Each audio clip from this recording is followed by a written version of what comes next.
जळगावच्या जामनेर येथील भाजपचे प्रफुल्ल लोढा यांच्याविरुद्ध मुंबईमध्ये दोन वेगवेगळे गंभीर गुन्हे दाखल झाले। यामध्ये पोस्को असेल, खंडणी असेल किंवा हनी ट्रॅप संदर्भातलेही गंभीर आरोप त्या गुन्ह्यामध्ये लावण्यात आले आणि त्यांना अटक करण्यात आली असून ते आता सध्या न्यायालयीन कोठडीत आहे। मात्र पहिला गुन्हा दाखल झाल्यानंतर मुंबई पोलिसांचं पथक हे त्यांच्या जामनेर तालुक्यामध्ये आलं होतं आणि त्या ठिकाणी त्यांच्या मालमत्तांची घराची या ठिकाणी त्यांनी झाडाझडती घेतली होती।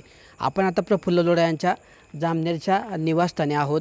हे त्यांचं या ठिकाणी निवासस्थान आहे आणि या निवासस्थानी सुद्धा मुंबई पोलिसांचं पथक आलं होतं। जामनेर पोलिसांच्या 10 ते 15 जणांच्या पोलिसांच्या मदतीने या ठिकाणी या सर्व जे आहे पोलिसांच्या पथकाने या ठिकाणी सुद्धा त्यांच्या घरी झडती केली होती। तब्बल 1 ते 1.5-2 तासापर्यंत या ठिकाणी पथक ठाण मानून होतं। या ठिकाणच्या घराच्या झडतीमध्ये पोलिसांनी घरामध्ये असलेले प्रफुल्ल लोढा यांचा लॅपटॉप असेल किंवा वेगवेगळे पेनड्राईव्ह असेल किंवा वेगवेगळ्या इलेक्ट्रॉनिक वस्तू असतील, हे जे वस्तू आहेत या ठिकाणी जप्त केल्या। विशेष म्हणजे पोलिसांनी या घर झडतीमध्ये जे आहे या ठिकाणच्या त्यांच्या प्रफुल्ल लोढा यांचा मुलगा असेल, पत्नी असेल किंवा सुना असतील, यांचेसुद्धा मोबाईल पोलिसांनी जप्त केलेले आहेत। अशा पद्धतीने हे सर्व जप्त केलेलं साहित्य जे आहे पथक या ठिकाणाहून घेऊन गेलं। दरम्यान प्रफुल्ल लोढा राज्यभरात जे प्रकरण गाजतं आहे हनी ट्रॅपचं, या हनी ट्रॅपच्या प्रकरणाशी प्रफुल्ल लोढा यांचा काही संबंध आहे का? या प्रकरणामुळे आता राज्यभरामध्ये हा चर्चेचा विषय बनला आहे। आपण त्यांच्या प्रफुल्ल लोढा यांच्या कुटुंबियांशी बोलण्याचा प्रयत्न केला, त्यांची नेमकी या संदर्भातली बाजू जाणून घेण्याचा प्रयत्न केला। मात्र या दोघेही गुन्हे दाखल झाल्यामुळे आज कुठलीही मनस्थिती नाही। कुटुंबसुद्धा या ठिकाणी शॉक झालं असल्याचं त्यांनी आपल्याशी बोलताना सांगितलं आहे। तर दुसरीकडे कुठेतरी चांगलं काम करणारे प्रफुल्ल लोढा जे व्यक्ती आहेत यांना कुणीतरी अडकवतं आहे, त्यांना या प्रकरणामध्ये अडकवलं जातं आहे असं सुद्धा कुटुंबियांनी आपल्याशी अप्रत्यक्षरित्या या ठिकाणी बोलताना सांगितलं आहे।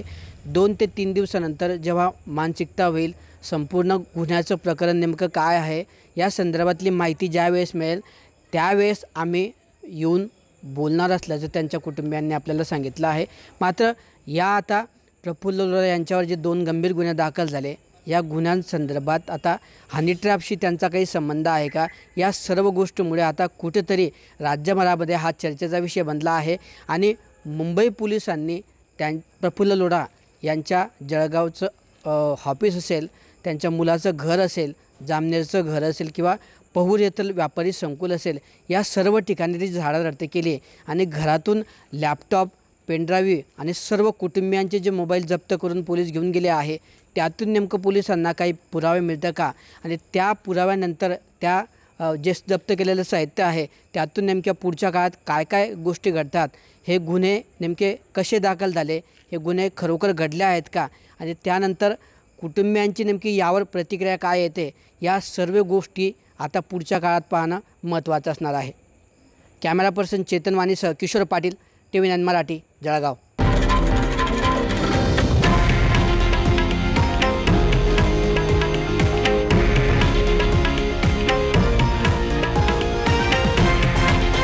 हे आहे देशातील नंबर 1 न्यूज नेटवर्क आणि आपण पाहत आहात TV9 मराठी, एकमेव।